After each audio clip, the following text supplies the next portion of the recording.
Hello everyone, my name's Cliff and welcome back to my channel. This is Cliff's Dark Gems.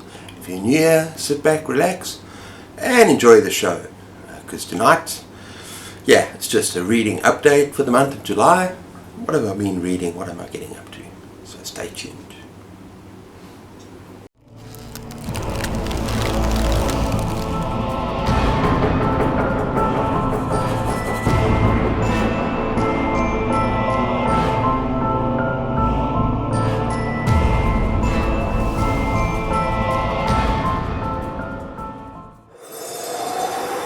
Okay everyone, so it's been a little bit of a slow month for me. Well, it started off as a slow month. The first 7 days, my wife's family was here. It was crazy, it was busy, and I got hardly anything done. I think I got halfway through Brother, which I'm going to talk about tonight. And then I was sick. I had stomach flu, fever, all that nice stuff, pleasant stuff.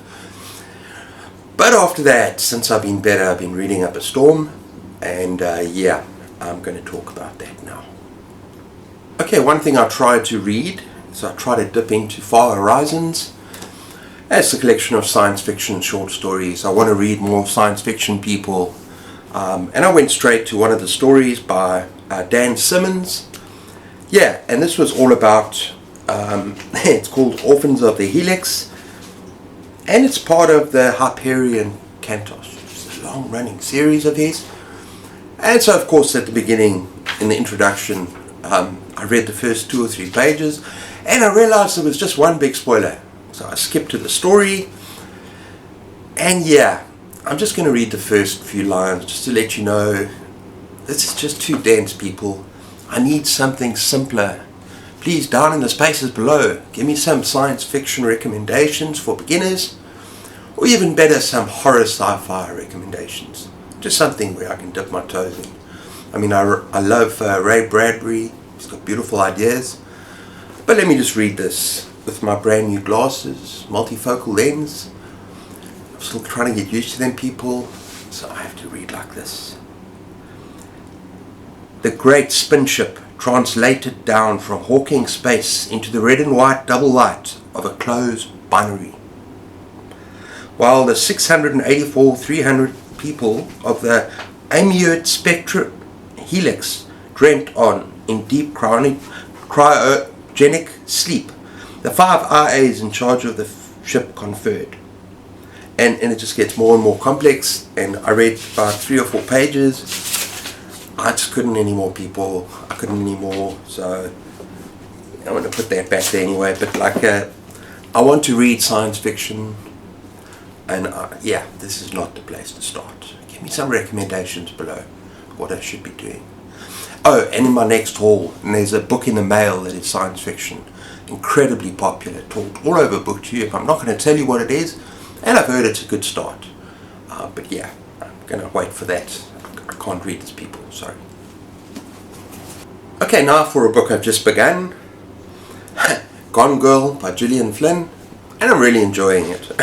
I'm not very far at all, but this is about husband and wife, and the wife disappears, and it's a whole big thing. And I'm only at the first couple of chapters, where you can see immediately that this couple have got marital problems. I don't know anything about it at all, so I'm intrigued, and I'm going to carry on with it. Gone Girl, unlike the other one. Gone Girl. First book I completed. And all of these were 4 stars, people. His Brother by Anaya Alborn. Now this is a pretty dark and disturbing book. I thoroughly enjoyed it. And it's about a dysfunctional family. But not just any dysfunctional family. It's about a dysfunctional redneck torture family, serial killer family, redneck torture family. Anyone know the movie reference? It's pretty twisted, pretty graphic at places. But it's more a character study, this family consists of a mother, matriarch figure who's absolutely batshit crazy, psycho, killer. She shows no remorse for anything. A father who's a bit strange, kind of doesn't get involved. His 2 brothers and his 2 sisters. I'm not going to go into spoiler territory, But you told the story through Michael. Michael is one of the brothers, and Layla's scratching again. Sorry, people. Michael's one of the brothers, and he's an unwilling participant in what's happening. And yet he is a participant, but he's tired of the screaming of the women. He's tired of the murder and torture. And yeah, he's kind of torn between getting out of there, finding a new life, and loyalty to the family, loyalty to blood. Yeah. And you know, he and his brother, who's a complete psychopath. They meet these girls, and so yeah, it's very interesting being inside his head. I really enjoyed it.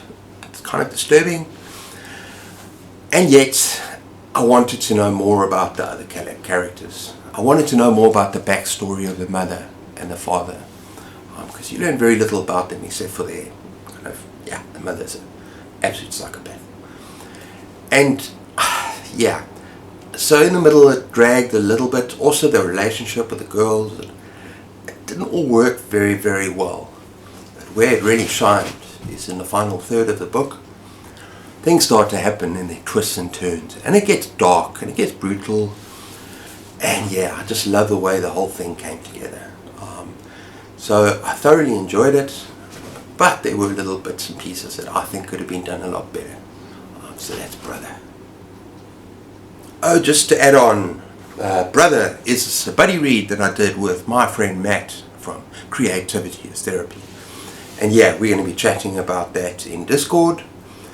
So Matt, when you're ready, leave me a message in Discord and we can start chatting. Next book I read was Wraith by Joe Hill. And yeah, this was also a buddy read. And yeah, I had a really fun time with this. And more than a story for me, it was just a beautiful, creepy, sometimes kind of disturbing artwork in this. It is freaking insane. Some of it is seriously insane. And yeah, I had a lot of fun with that. This story was, the beginning was brilliant, sort of in 3 parts. At first, it's kind of the backstory of Charlie Manx. Now, this is a prequel to Nosferatu by Joe Hill. And in this graphic novel, you learn more about Charlie Manx and how he came to be the creature he is in Nosferatu. And yeah, the first part is basically his background, his family background, and it was truly messed up, how he was brought up, what happened to him. I'm not going to give any spoilers in this, and it was actually a really good story. The second part, maybe not so much. I didn't care for it as much, the characters. Kind of give an example of what he does in Christmas Town. But yeah, the story was not brilliant, but I didn't mind it. But it was really cool though, was Christmas Land. And the depiction of Christmas Land in this is absolutely insane. And what happens there. And yeah, I want to give you just an image right at the back here, just to show you how awesome this is. It was one that I really liked. Hip hip snow ray. You can see that. Not sure if you can, but yeah, it's just beautiful images with so much detail, and you learn more about Christmas Land and the attractions there and what happens to the people there. And then the third part of the story, kind of dull for me, except for the very ending of the story. It was kind of the epilogue to this graphic novel. So all in all, I gave it 4 stars, but it was still brilliant. And at the beginning, there's a sequence where you learn about what happens to Charlie Manx's immediate family, his wife and his kids, while they're driving to Christmas Land. And that was my favorite part of the whole book. So yeah, I'd highly recommend it for anyone who loves Joe Hill, or who's read Nosferatu. Gives a great backstory, and that is Wraith. Yeah. Okay, and I've almost forgot to mention again that Wraith was a buddy read with my dear friend Alicia, one of my loyal subscribers. Yeah, and we had a blast talking about this on Discord as well. So yeah, it was a fun buddy read. So on to the next book. Okay, next up, and this is my book of the month so far, that's Full Brutal by Christopher Triano. Now, yeah, it was 4 stars, but it was very, very close to 5 stars, and I'll tell you why. But before I talk about this particular book, I have to say I love this author. I've read 3 books by him. My favourite so far, 5-star, one of the books of the year for me at that time, was Gone to See the Riverman. And just note that this is extreme fiction, people. It's extreme. But Gone to See the Riverman, I absolutely loved. And it wasn't as disturbing, graphic. It was very disturbing in other ways, which I explained on my review, which I'll leave at the end. But it wasn't like kind of graphic violence, or there was sexual content, but it wasn't over the top as you might expect from a kind of splatterpunk or extreme novel. So I said for that particular novel, this is a good way to dip your toes into this kind of subgenre or the genre of horror, is to read Gone to See the Riverman. People, I do not recommend that for this book, Full Brutal. My word, I got a couple of choice words, but I'm not going to use them. This is booktube, I don't want to get in trouble. But bloody hell, they lived up to its name and then some. And yeah, it's about a teenage girl, Kim, and she's a high school student, and she's pretty and she's popular.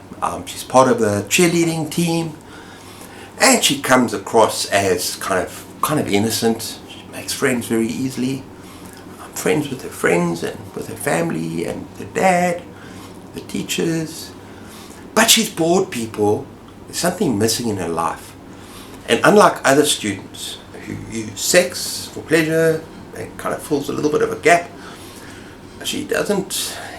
At the beginning it states, so this is not a spoiler. So she goes after a teacher to seduce the teacher and sleep with him. And then she wants to ruin the teacher's life.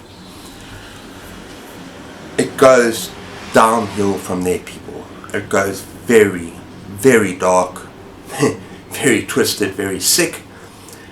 And yeah, the final quarter of this book is it's depraved, and it's sick, and it's twisted, and it's fast-paced, and it's fun. I couldn't help myself but laugh. I shouldn't be. Yeah, because she gets off on other people's misery. And yet at the same time, the whole way through the book, she's this manipulative bitch, really. But you're inside her head, and she talks about, I'm not giving spoilers, I'm not going to say any details of the story, but she talks about how it really makes her feel good when people are miserable, when she manipulates those around her, and turns joy into misery, and that kind of thing. But I will say for this book, it is extremely graphic, people, extremely graphic. It's almost on the level of, what was that one that Poppy Z Bright? Maybe not as much of that, but maybe, yeah, actually.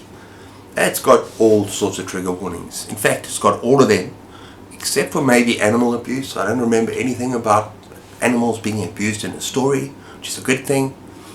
But pretty much everything else happens, people. It is sick. So yeah, let me just say it out there. Trigger warnings for cannibalism, necrophilia, it's just mutilation, just shit, everything, people. So don't go into this thinking it's just horror. Now, this is extreme.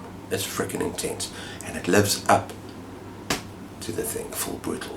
Why did I give it 4 stars?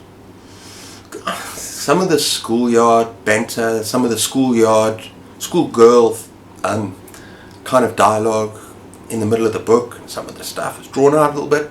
Found it a little bit dull. I didn't like that kind of writing.